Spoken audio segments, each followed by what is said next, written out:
పక్షుల ఫేసులు ఇలాంటివి తీసుకున్నాం అనుకోండి, వాటికి చెవులు పెద్దగా వస్తాయి. అప్పుడు ఎలాగ తీసుకుంటామంటే వర్టికల్గా తీసుకుంటాం, ఇలాగ తీసుకుంటాం. ఎందుకంటే చెవుల షేప్ అనేది పెద్దగా వెడల్పుగా వస్తుంది కాబట్టి. But it is symmetry. మనం ఏం చేసాము అంటే మనం ఇలాగ బొమ్మని అలాగా తీసుకొని కట్ చేసామనుకోండి, సిమెట్రీ రాదు. ఆ సిమెట్రీ రాని పక్షంలో ఏమైపోతుందంటే it looks some absurd. So absurdness పోగొట్టడం కోసం మనం ఏం చేస్తామంటే కరెక్ట్గా సిమెట్రీ తీసుకుంటాం. సపోజ్ నిన్న ఫేస్ ఒకటి హ్యూమన్ ఫేస్ చూస్తాం, ఇప్పుడు సపోజ్ ఎలిఫెంట్ ఫేస్ చూద్దాం అనుకోండి. ఎలిఫెంట్ ఫేస్ తొండం కావాలి కాబట్టి దీన్ని ఏం చేస్తామంటే మనం వర్టికల్గా తీసేసుకుంటాం.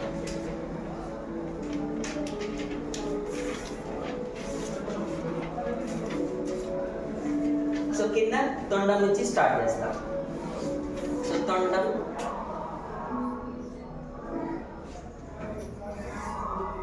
పైకి వెళ్ళే కొద్ది ఎలాగవుతుంది అంటే కొంచెం బిడల్గా తయారవుతుంది.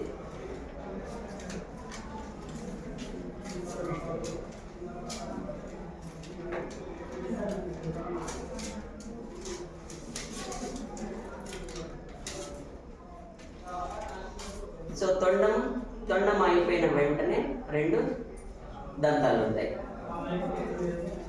సో దంతాలని కట్ చేసేస్తారు.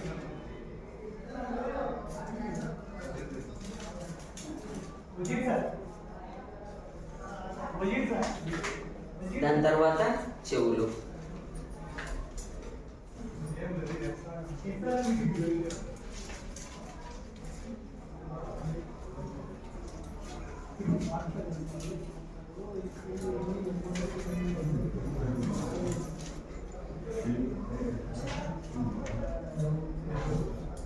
దాని తర్వాత తలని కరెక్ట్గా కట్ చేసేస్తాం.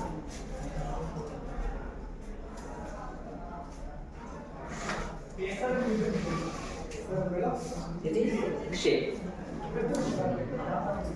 వచ్చిన తర్వాత మన కళ్ళు ఎలా ఉంటాయి, స్ట్రైట్ లెవెల్లో ఉంటాయి. కానీ యానిమల్ కళ్ళు ఎలా ఉంటాయంటే క్రాస్గా ఉంటాయి.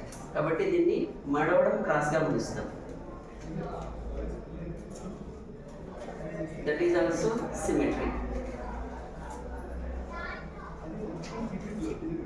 పిల్లలకి కనిపించాలి కాబట్టి మాస్క్ని, కళ్ళని ఇంకొంచెం పెద్దగా కట్ చేస్తాం. సో మధ్యలో దీనికి హోల్స్ ఉంటాయి. సో హోల్స్ని రెండు కత్తిరించాలి.